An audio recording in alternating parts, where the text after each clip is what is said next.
Hello beautiful people, my name is Bridget and welcome back to my channel. Hope you're having an awesome day, and today's video is my monthly favorites and fails for October 2020. October is my month because I love spooky season. There's only a couple days till Halloween, and today we're going to go over some makeup products that I love this month as well as some that did not work out for me. So if you want to hear about that, we're going to get into it right now. Of course, these are my own personal opinions. If we disagree on anything, it's cool, it's just makeup, it's not that serious.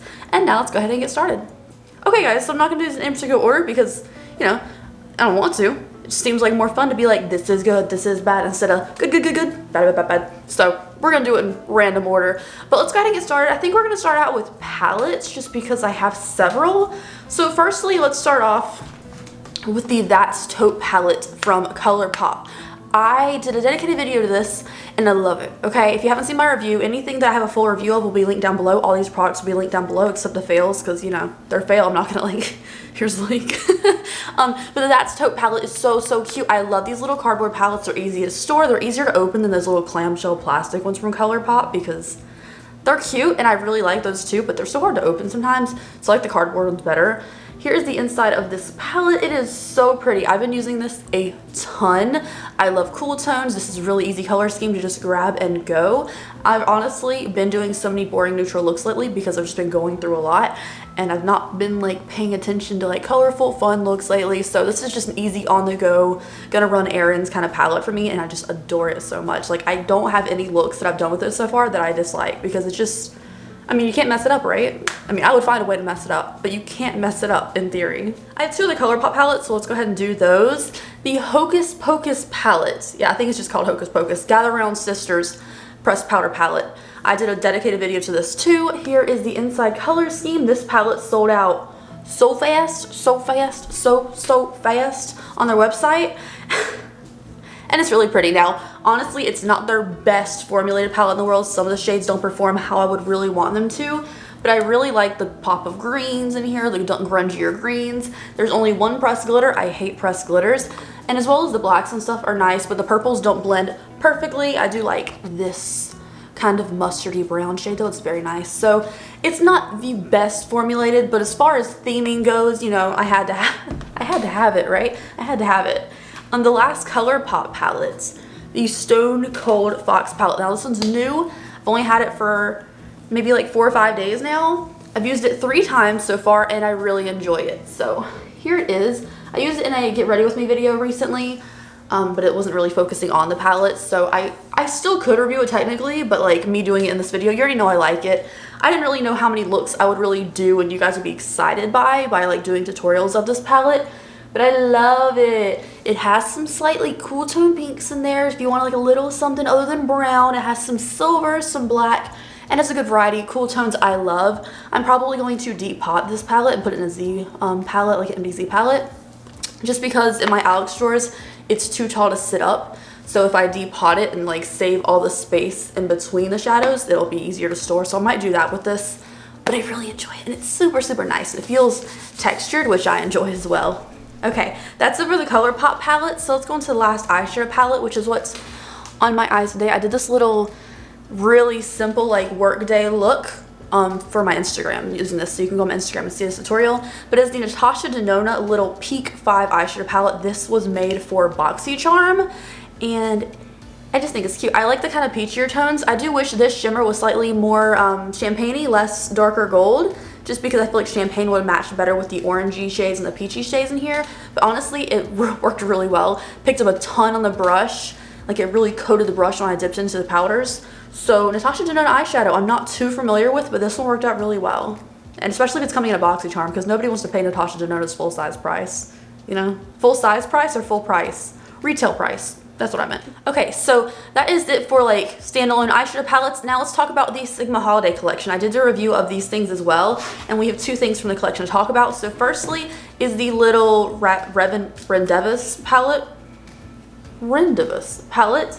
This was really cute. Again, it's very similar to this one from Natasha Denona, except this one has more shimmers in it. So between these two, I wish if this had like the just darker brown in here, I'd pick this one. Just because their metallic formula is gorgeous, but they're both really good palettes on their own, and I think it's very telling of what's going to come out this holiday season, kind of peachier tones and stuff, some golds. And also from the holiday collection, the little, this is my favorite thing. I think I like this more than the eyeshadow palette, the little rose gold duo. So this blush is beautiful. This highlight is actually my highlight today. It is so pretty. I think it's great for any skin tone. It is gold. It doesn't stand off on my skin even though it's pretty fair right now. And then on deeper skin tones, it has like that, I don't know, I just think it'd be really pretty because it's not super hyper base pigmented. It's more of like a sheen on the skin, but you can build it up to be super blinding. So I think this will work for all skin tones, and I think it is super cute. I just wish I couldn't feel the glitter on it, you know, but it doesn't come off my hands, which I like. Done with eyeshadow palettes, let's talk about face products now. A face palette. This is the Scott Barnes Glowy and Showy #1 palette. I got this from Look Fantastic, and I did a look, like a Halloween look using this palette, and it is so beautiful. I love the variety in shades in here. Like obviously this one and maybe this one I can't use, but they're so good. They're so good. I mean, honestly, these are just so beautifully metallic. I'll swatch this goldy one too. They're so metallic-y, and I just think they're so pretty. I like the variety of shades in here too. Like a yellow shade isn't normal to see in every eyeshadow palette, or I mean highlighter palette, so I like seeing like a yellow shade in here. And honestly, even though this is like the light one, I feel like even if I mix the darker shades with another shade, I'd probably be able to use all the shades, but a couple of them are a little bronzy, but if you mix them, I think it'd be alright for anybody. So yeah, this one is super expensive. You can save 20% on Look Fantastic with code Bridget. I don't think I make money off that code, but yeah, I mean, just save money if you want it because it is expensive. Speaking of brands that are pricey, but they're so appealing, Melt Cosmetics. Now, these are those little, what are these called? Dust something? Digital Dust Duo Blush. This one is in Blush and Kill. This one's the one I use the most out of the three. And here it is. It is just really nice as a blush. Now, I don't use each side individually. I feel like one side on all of these is kind of like a highlighter shade. I dip in between both of them, so you get kind of the peachiness and you get kind of the glow because it is a digital blush, digital dust blush, whatever. I love it. It's such a dewy blush. I feel like I just talked about both these products in a video, maybe, but like such a good dewy blush, really pretty. Next up, kind of a disappointment for me. Great coverage, but they don't have a shade that matches me perfectly. The Dose of Colors concealer. This is the third one that I've had. I bought one, it was way too light, I returned it. I got another one, it was too dark. I kept it, and then I got another one in a Boxycharm, which is probably the best match for me, and it is shade 04 Fair. This is probably the best match for me, but it's so yellow undertone. The issue I had with all three of them is they were just wrong, and now there's no, I've tried every shade like that would naturally match me, and they just don't. For me, this is a great shade, but the undertone is so yellow. I feel like this should really advertise as yellow because when you look on their website, it doesn't look as yellow it is. So for me, the coverage of this concealer is good, but if you're fair, I don't know how the deeper shades are, obviously, because I haven't tried them myself. The undertones in these things are weird. They're weird. Okay. All right, last facey product, or complexion product, I guess, is the Catrice HD Liquid Coverage Foundation. Now, everyone's tried this way before me. I was gonna last to it. I did try it in that Get Ready With Me video, and honestly, it's a pretty good foundation for the price. It does just enough coverage to even my tone out, so I don't have like red everywhere. It doesn't give me like a flawless full coverage moment, even if I build it up. However, it does do good for the price. So, and I like the packaging too. It feels very luxurious, especially for like $8. It's nice, not my favorite thing in the world, of course. I do prefer the foundation that I'm wearing today, which is affordable, which is the Pretty Fresh foundation from Colourpop. But as an affordable option that you can find at most Ultas, this actually does pretty good, especially not looking for like a full moment. If you're looking for just something that looks more natural on the skin, this is a great option. Okay, I do have two things from Melt Cosmetics. So the first thing is the Melt Hydro Grip Primer. I have mixed feelings on this. I'm only mentioning this. I was gonna skip it because I don't really have too many feelings on it yet, but I wanted to mention it in case you guys have similar experiences with this. I don't know if it's all the medications I'm taking lately or if it's this primer, but I'm getting a lot of like bumps and texture on my skin since I started using this. But tell me if that did it to you, or if it's just like some medication that I'm taking that's doing that to my skin, or if it's this. Because I don't know. I think it feels really cool. I think it's nice, leaves a little bit of stickiness in the skin, which I pointed out in my Get Ready With Me video when I tried it on, which I was just saying that it was sticky in case you wanted to know the texture of it. I know it's supposed to stick, so your foundation sticks, all that. It feels really nice and cool in the skin, but I don't know if it's this. I don't know yet if it's this making my skin very textured and bumpy. So if this does it to you, please let me know down below. So I don't have any real feelings on that. I'm not sure if it's good or bad for me. The other Milk makeup product is this, which is their spray. Now I gotta shake it up because it does get like green layer on the top, which is weird and also really cool at the same time. What is this called? The Hydro Grip Set and Refresh Spray. I love this. I love this. This mist is so nice. I like the clear, you know, they have like clinically packaging pumps from Milk Makeup. I love the green to the blue. Even when you like shake it up, it goes away, but then it comes right back to green on the top. I just think it's super cool. I don't know, it's a very refreshing mist. It's not super wet on the skin and it dries down decently fast. So for me, this is a win. This is a mystery so far, but I never noticed anything like fantastic with my foundation with this, so I don't really know if I love this or not. This one though, this is like a new thing from them anyways. It's lovely. I love a mist anyways though, so I might be biased. I just love a good mist. Last misty thing before we get to eye stuff, the Catrice Prime and Fine Dewy Glow Finishing Spray. Really nice for the price. I love this pump on here.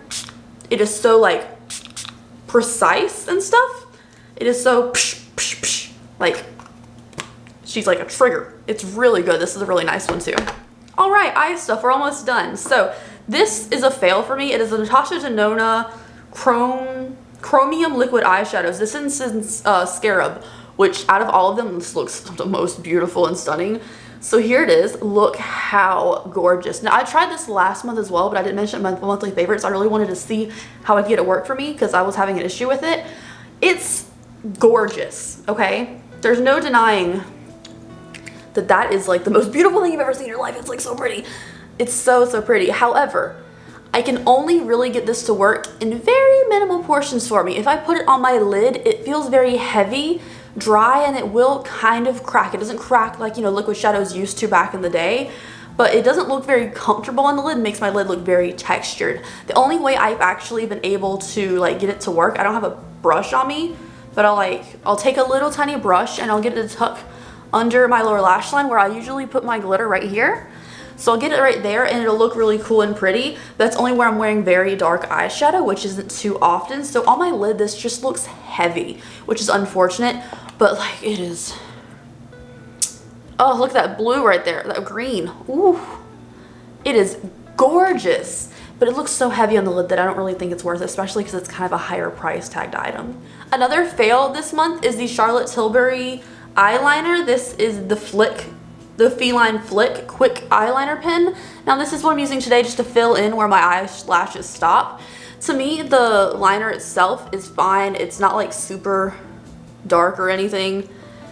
It is black, but it's not like black if you can tell.